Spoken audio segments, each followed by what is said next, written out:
Welcome back to Elvis Photos. Glad to have you with me. We've been doing a lot of reading. We did Child Bride this morning. And we had a video that I put out that had your comments. And so I answered some of your comments. Gave y'all, I guess, I don't know, a little spotlight to give your opinion on what you felt about what was going on with Priscilla, this book, and others. So I always enjoy reading your comments. It's one of the highlights of my day to go in there and for me to just scroll through it and take a look at everything that y'all are saying and everything y'all are thinking. And of course, there's always a lot of kind words, and I appreciate that. Want to say thank you. I just got a super thanks just a little while ago from Nancy Lorenzo. Thanks for that. We got more reading to do. So, and I wanted to read as much as I possibly can because we have Derry Matera coming up tomorrow, an interview. So let's read. And somebody also asked me to show some of the photos, and I'm going to start off with that. First off, before we get into the reading, I'm going to show the photos in this book because when I did it earlier on one of the earlier videos, I think I had a background picture of Elvis in there. So here's the photos, and then we're going to get to reading. All right, so this special request came from somebody actually that has kind of given us some HE double hockey sticks on the channel at times. But like I said, I don't have a problem if y'all are respectful with your disagreements and they might be disbelieving of something. As long as you don't call Elvis things that he doesn't deserve to be called or somebody else that's a member of the channel. So somebody wanted to see the pictures in here without a background picture. I guess the very first time I showed pictures, I had a picture of Elvis in the background, and they really couldn't see him. So, Lucy DeBarban at age 8, and of course we're going to read the book too. But at age 11 in 1947, right there, shortly before her grandmother arranged the marriage, Lucy had never even had a boyfriend. So more than likely, they took this picture probably to shop her around at 11. The dreams of Lucy's ambitious young lover began to take shape. Elvis is seen with disc jockey Charlie Walker, one of the first to play his recordings. Young, smartly dressed Elvis. Elvis and the Colonel right there. The Louisiana Hayride. Now these are pictures we obviously have seen before. With his beloved parents, Vernon and Gladys. This is celebrating Denise's second birthday in July of '56, with daughters Melody looking up 5 and Deborah 7. Lucy was 19. We were children together.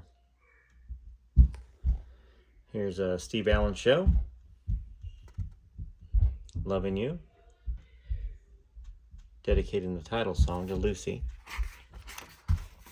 Here's a certificate of live birth. You can see that Randolph Presley was put down as the father. Civil engineer, Tinker Air Force Base, Shawnee, Oklahoma.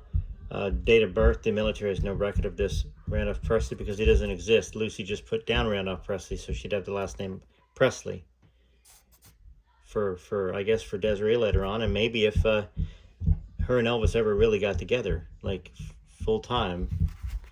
Lucy's family in '59: Melody, Desiree, Deborah, and Denise.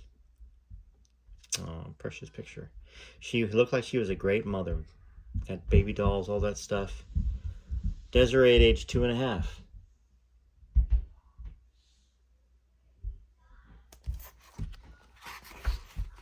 A blurry shot of Lucy in '67, when the year she reunited with Elvis. She was 31 at that point in time. Elvis around the same time as he appeared in his '68 comeback special right there.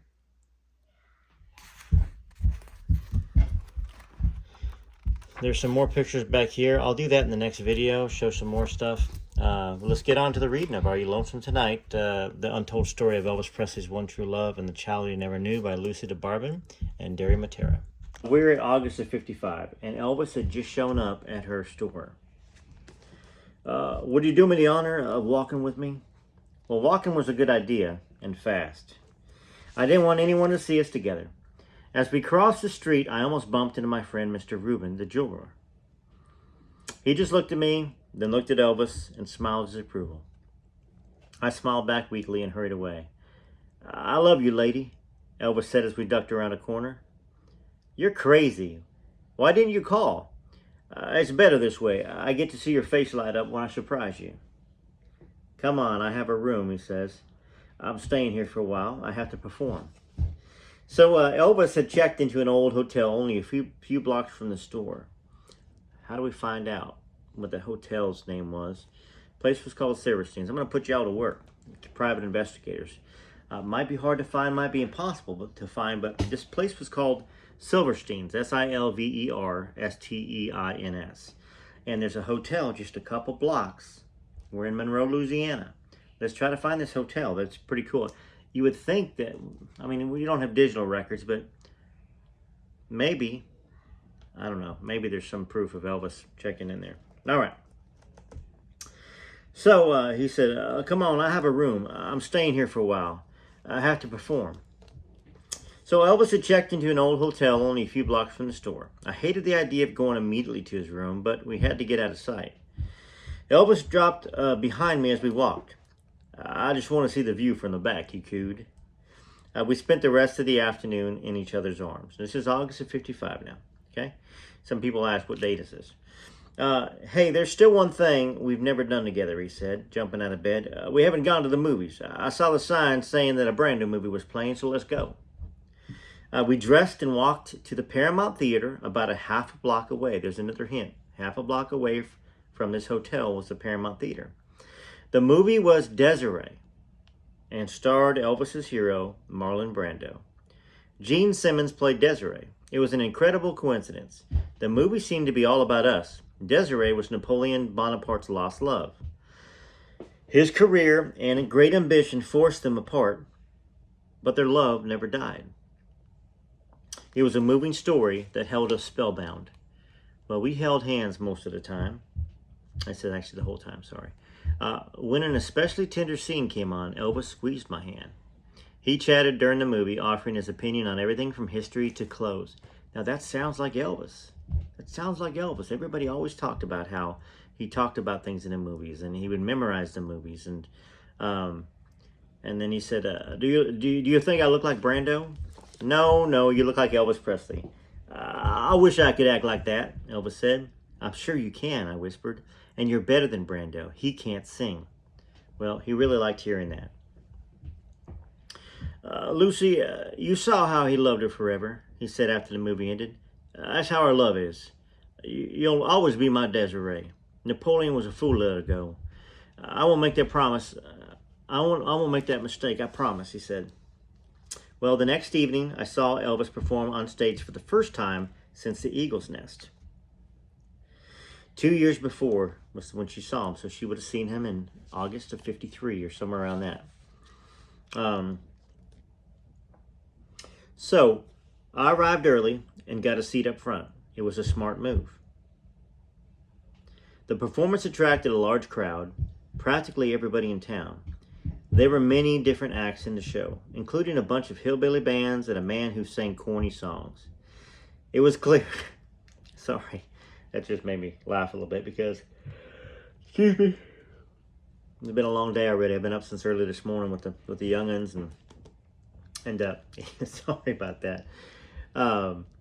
Including a man who sang corny songs. It was clear that everyone had come for one reason, to see Elvis.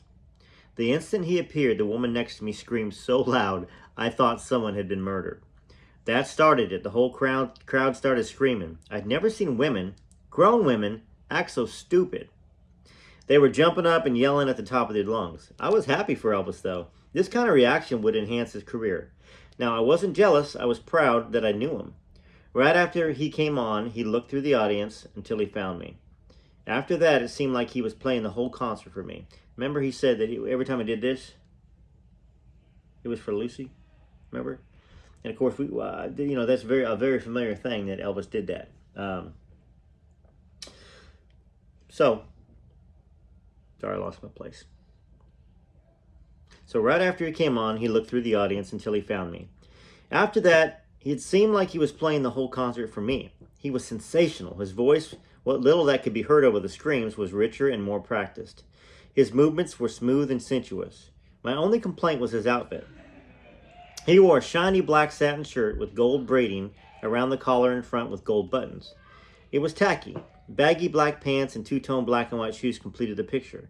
He did a short show, only 3 or 4 songs, and left them begging for more. I can't even remember what he sang.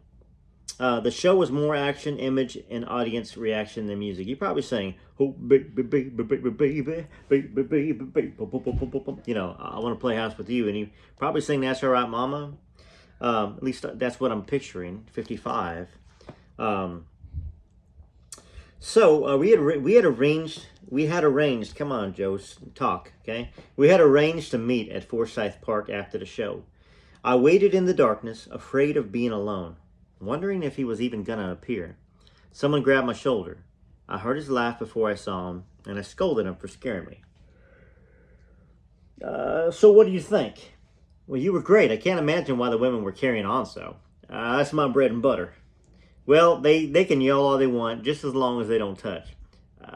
I'll save that for you, he said, hugging me. What did you think about my singing? Much better. You improved so much, it's unbelievable. Do you think I'm sexy or too sexy or anything? Should I calm down? No, you just keep doing what you're doing. That's why they were screaming. Did you notice my makeup? The eyeliner? Who gave you that idea? Well, I saw some actors in a play wearing it. It's okay, isn't it? Marlon Brando uses makeup, and he isn't a sissy. No, he's not a sissy. What about my hair? It's so straight hanging down on my face. Do you think I should curl it or something? No, it looks good just the way it is. Don't mess with it. It looks sexy when it flops down in your face. It excites me, she said. Elvis immediately shook his head, so his hair fell down. Like this, he said, smiling. We kissed and cuddled. He told me that he didn't know what lay ahead, but it looked good. This Colonel guy is pushing me in every direction. I don't know what's going to happen. Don't forget me, Lucy. Even if I'm gone for a while, I'll be back. I got to run, baby. I wish I could stay here out here all night, but we got to go to Arkansas. So, another research here. If he sang in Monroe, which must have been Monroe because that's where she worked, and then he had to go to Arkansas, maybe there's enough history to show that truly, after she saw him, he went to Arkansas to play or something. He didn't call as often during the next 6 months. His career had taken off. This colonel certainly was making things happen. The newspaper said that Elvis signed a big recording contract with RCA and was paid some astronomical figure. He called me from Nashville a month or so later, in January of '56, and told me he was preparing to make his first recordings for RCA. He said the colonel also lined up a television appearance. A month or so later, he called me and told me he'd signed exclusively with Colonel Parker. Then, before the ink had dried, he was off for a Hollywood screen test. Now, this is what I know. Derry said Lucy had a great memory and Lucy had journals. What I'm going to ask him is some of this background color. Did he research it? Did he add it? I don't think he would have suggested it to her, because this is written by Lucy and Derry. So I think Derry just kind of helped straighten some things out. But it seems like it's all factual when it comes to the time frames. In April of '56, Elvis's career skyrocketed. There were articles about him everywhere in Time, Newsweek, Life, all the major magazines. Everyone was talking about this rock and roll star with a great voice. His fame kept growing and growing. Heartbreak Hotel had reached #1, and he followed that with equally big hits like Don't Be Cruel and Blue Suede Shoes. Milton Berle had him on his television show and made a big deal about it. I just saw that. I actually just saw the Milton Berle on the ship when he was pretending to be Elvis's twin, which had to be uncomfortable for Elvis. Mervyn Presley or something like that. So Milton Berle had him on the show. Then this summer, he was on the Steve Allen show and sang Hound Dog to a hound dog in a silly skit. Elvis was enraged. What he said was, did you see what they made me do? He said when he called. I can't believe it. You work so hard to make it, to get on television, then they make you sing it to a damn dog. How do stupid people like that get such big jobs? Fortunately, that appearance was quickly forgotten. Somehow, he managed to squeeze in filming a movie. He called and told me how much fun it was, and I was happy for him, but I wondered if it was changing him. Was he taken in by all the fame? Did he even still care? He called me more frequently, assuring me of his love and asking me to come see him. I told him I would later when things cooled down. I didn't want to enter his life then. It would be hard for us to be alone, and I didn't want anyone to see us. Plus, I was still legally married, and I had 3 children. The media was following Elvis's every move, so many of the stories were already unflattering. The older generation, including some newspaper editors, viewed rock and roll as sinful and Elvis as his demonic leader. They were resentful of his fame and would have loved to bring him down with a scandal. So what do y'all think about that? Once again, it seems like Lucy's putting Elvis in front of her needs.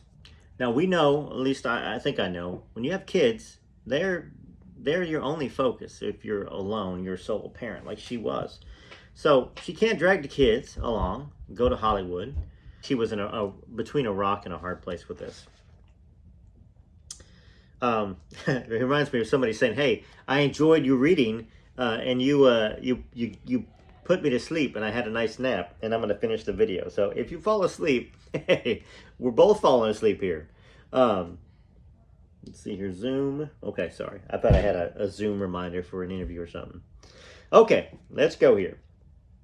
So she said they were resentful of his fame and would have loved to bring him down with a scandal. In early September, he called me from Los Angeles and told me he was going to be on the Ed Sullivan Show.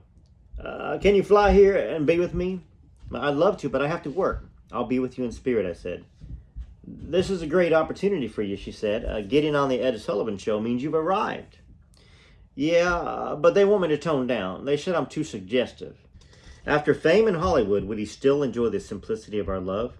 Especially now that half the women in the world wanted him? The first movie came out that November. The title was changed to Love Me Tender, which was an Elvis song. That was another sign of just how big Elvis was becoming. They had changed the focus of the whole movie just to showcase him. I went to see it at the Paramount, the same theater where we saw Desiree together the year before, and I started crying the minute he came on screen. I missed him so much. He seemed so real. They captured him well in that movie. Elvis appeared at ease and looked like he was just being himself. The ladies at work had also seen the movie and were talking about him. Isn't he the kid that played out at the fairground, someone said? Can't be, someone else said. I guess people feel movie stars drop from heaven or something. My friend Ginger Coates asked me why I wasn't excited like the others. Hey, Lucy, this is one guy that would even excite you, she said. Little did she know. Elvis appeared on the Ed Sullivan Show a few more times. The last time in January 1957 was the time they showed him from only the waist up. I liked it because they showed more close-ups of his face. I wanted to reach out and touch him. Elvis wasn't too happy about it, but he had come to expect that sort of thing from television. I don't think I was meant for TV, he told me when he called. This stuff gets crazier and crazier. I like the movies better. So this is the part where Derry provides a little background right here. Let's see what Derry says. Video buffs can see Elvis signaling Lucy during those Ed Sullivan performances. In the first appearance in Remote from Hollywood on September 9th, 1956, Elvis brings his hand to his ear 4 times while singing Ready Teddy. At his second appearance, October 28th, he signals her once during Love Me Tender and twice during Love Me. He can also be seen struggling to tone down his movements during Hound Dog. In his third appearance, January 6, 1957, he signals Lucy once during Too Much. So, let's see where we're at here. All right, so this chapter started out August of 55, I believe.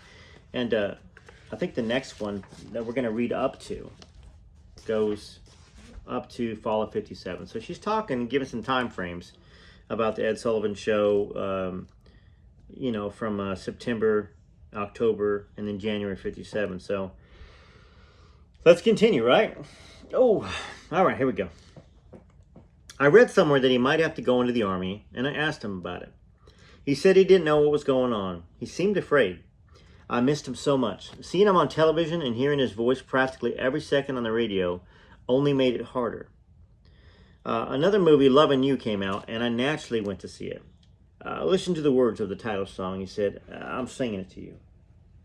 You probably say that to everyone, I said. I keep reading about all your girlfriends, and you seem to be having a good time. There was a slight trace of resentment in his voice. Now, I had no right to say anything, but it still bothered me. Instead of getting upset, Elvis assured me that it wasn't true. He was always like that, and frankly, I was a little surprised. He never once told me to mind my own business. He always made me feel that I was the only one. Baby, you're all that I want. Tell me you know that. The Colonel wants me to have this Romeo image. All this stuff you read's phony.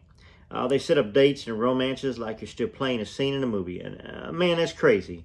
They make a date for you, then call all the reporters and photographers to go along. Some date. Hollywood's a crazy place, baby. I'll be glad when I get out there.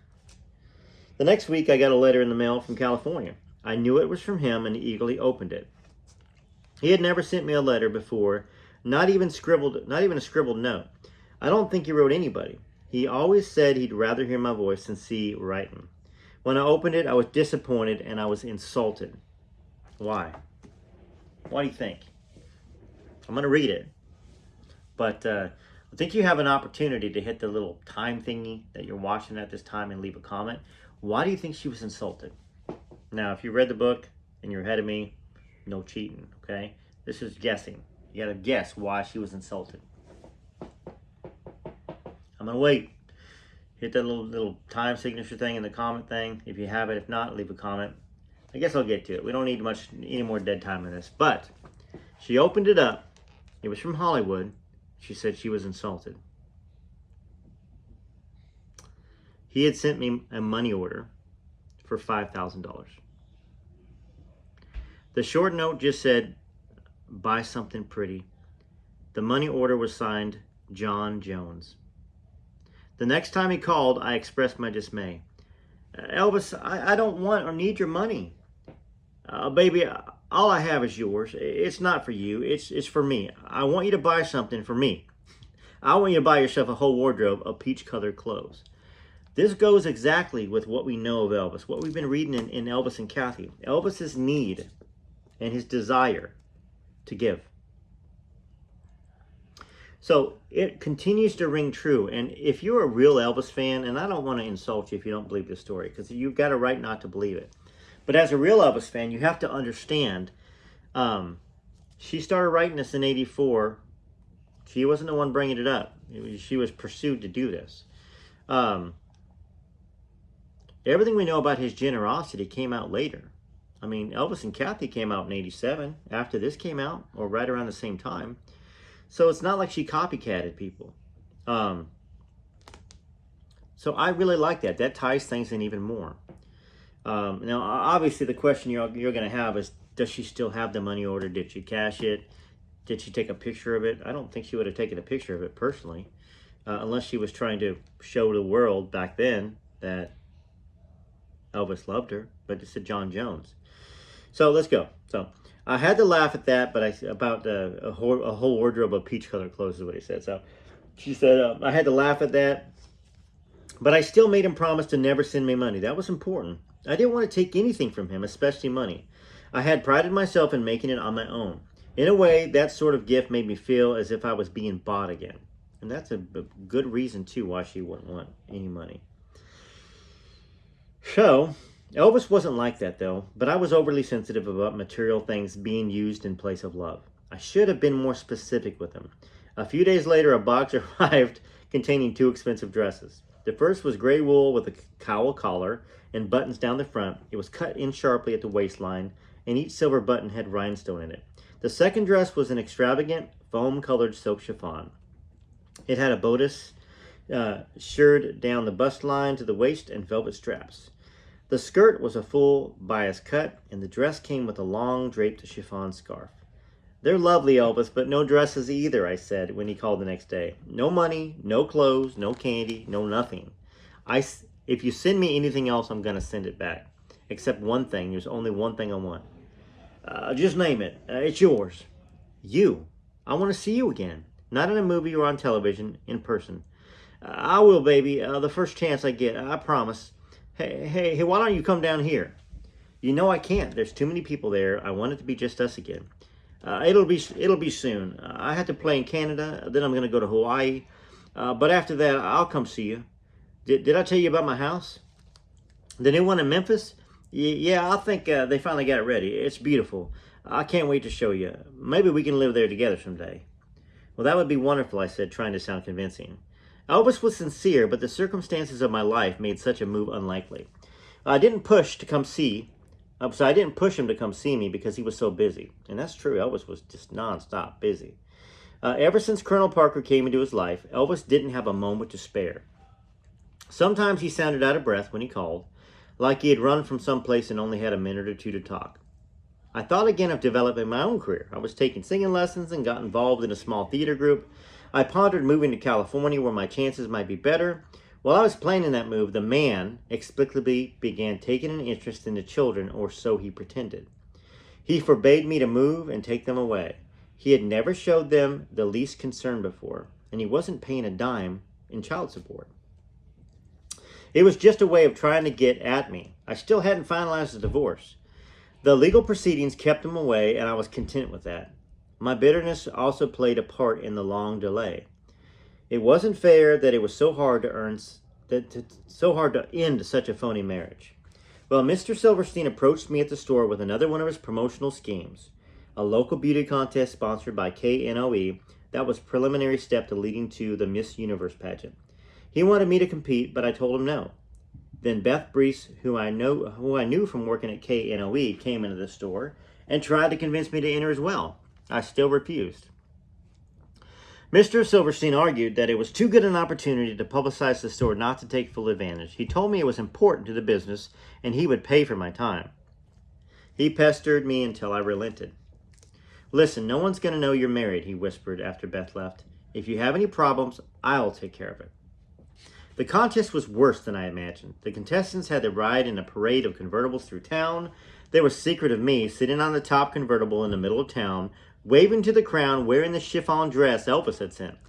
Gosh, is there a picture anywhere? Is there a picture anywhere? There's got to be a picture in a newspaper. I'll have to ask Derry.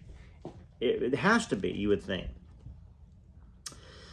I could imagine someone thinking, hey, wait a minute, I know her. She's got 3 children. How did she get in the contest? Then going to the judges and exposing me. I'd be run out of town. The contest was even more traumatic. Mr. Silverstein presented me with a hot pink one-piece bathing suit with a plunging back. It plunged all right, almost to my rear end. I can't wear this, I exclaimed. This is insane. Guess what I wore? The hot pink bathing suit. Mr. Silverstein made a big deal about it being the new rage, and unless I wore it, he would be stuck with a whole load at the store. He always had the answers. For the formal wear competition, the ever-ready Mr. Silverstein provided a bright red strapless gown. My bust was too large to wear a strapless gown, but such subtleties were lost on him. I endured the evening, and my shock finished second. Thank God I didn't win. What a scandal it would have created. I was 20 years old with an 8-year-old daughter and 2 other children. An 8-year-old daughter and 2 children at 20. At least the embarrassment paid off in one respect. Mr. Silverstein was so delighted with my pageant performance, he gave me a promotion. I became a cosmetics buyer and got to travel to New York. That was a thrill. When I told Elvis about it, instead of being happy, he became upset. New York's a terrible place. There's all kinds of lunatics there. Don't go, please. His reaction baffled me. He even offered to give me money so I wouldn't have to work. This is what we know about Elvis. For those of you that have been on the border of this is Elvis's personality. He wanted somebody at home not to have a career, to be a family, to be there for him because he was so busy. You don't want people going separate ways. I explained for the umpteenth time that I didn't want his money. I had to do things on my own. I'll miss you so much, he kept saying. For some reason, my promotion and pending trip made him start pouring on the affection. It was such a strange reaction. Tell me you still love me, he begged. I was confused, but it was nice to hear. I assured him my love was the same. It's you I'm wondering about, Elvis. I read rumors about you and Natalie Wood and some others. Are they true? I told you about this leisure town, Elvis said, his voice rising. It's the Colonel. He makes it all up. I told you that. That Natalie Wood stuff's all just publicity. You gotta believe me. Darling, you don't have to explain, I said. Nothing has changed. I'll always be there for you. Now, what we know about the Natalie Wood thing is it kind of is publicity. There was a lot of those girls that they were publicity. Now, he was dating Anita Wood. We know that. I believe in 57 he started dating her there. It could have been right after this. I don't know, because here she is becoming a career woman. We might find out some more stuff follow 57 when we get there. But this is the background that Derry presents at the end of every section that's important right here. Elvis's unusual reaction to Lucy's New York trip and career is typical of his behavior. He wanted anyone important to him to gear their lives around him. Detective John O'Grady, a Los Angeles super cop turned private eye, became close to Elvis in the 70s. He knows the syndrome well and offers a keen insight into both it and Elvis's relationship with Lucy. So John O'Grady did talk to Derry. If Elvis met someone who gave him something, security, comfort, encouragement, whatever, he wouldn't let go of that person. He would hold on to them even if he had to buy them, which he often did. Of all the people in Elvis's life, the only one known to have refused his largesse was his mother, Gladys. If his mother refused his gifts, then in his eyes, that was the ultimate quality of a woman that a woman could possess. It proved that the woman loved him for himself, not for his fame or wealth. Lucy reflected his mother's attitude and thus must have been placed upon the same pedestal. That takes us to Follow 57. That's all I got. I want to know what you think. And if you got any questions, any follow-up questions, I know there's a million of you saying DNA test, DNA test, DNA test, DNA test. I think there was a blood test done back in the day. But what I know about DNA is that sometimes, unless you get it from the source, the mother and the father, it can be wrong. Sometimes even if you get it from a cousin, it's wrong. It won't even show up some relatives. So it's not that certain. That's not how DNA works. Now, was there an opportunity to get DNA from Elvis? No. Was there an opportunity to get DNA from Lisa? Heck no. Or Priscilla? Well, Priscilla wouldn't be a match, but she wouldn't have allowed it anyways, even if Lisa wanted to. So I don't know about, I don't think we're going to get an answer with DNA questions, stuff like that. So any other questions, and think of them. I'm going to play some music here, and then hopefully by the time I do this interview tomorrow in the afternoon, it's Thursday right now, doing the interview Friday, then we'll have some great questions to ask Derry that he can answer. And I know I've seen him here and there in the thread answering questions as well. Well, TCB TLC, enjoy the music. I'll probably pop back in one more time to say bye at the very end.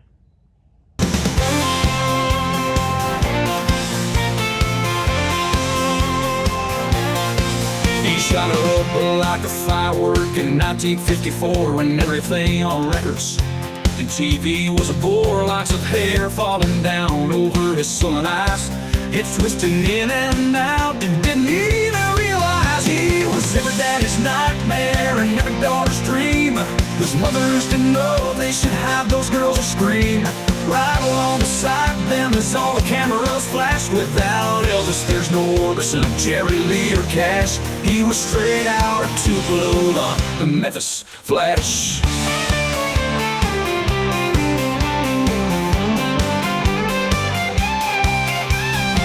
The institution tried to ban him. Cops lined up at shows. They said, shake it one more time, son. We'll see how your headline goes. But Elvis, he just stood there, wiggling his one finger. They still screamed and rushed the stage for their favorite singer. He was every daddy's nightmare and every daughter's dream. Those mothers didn't know they should have those girls to scream. Right along beside them is all the cameras flashed. Without Elvis, there's no Orbison, Jerry Lee, or Cash. He was straight out of Tupelo, the Memphis Flash.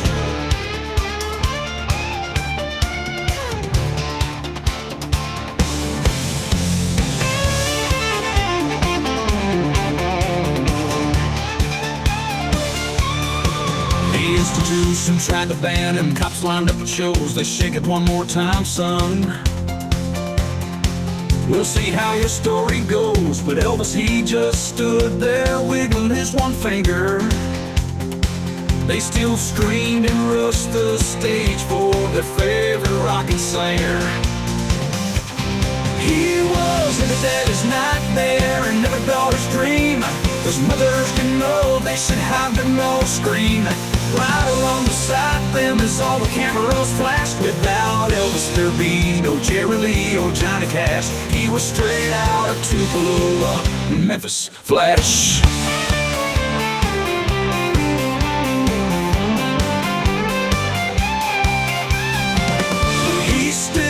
makes them cry and smile to this very day.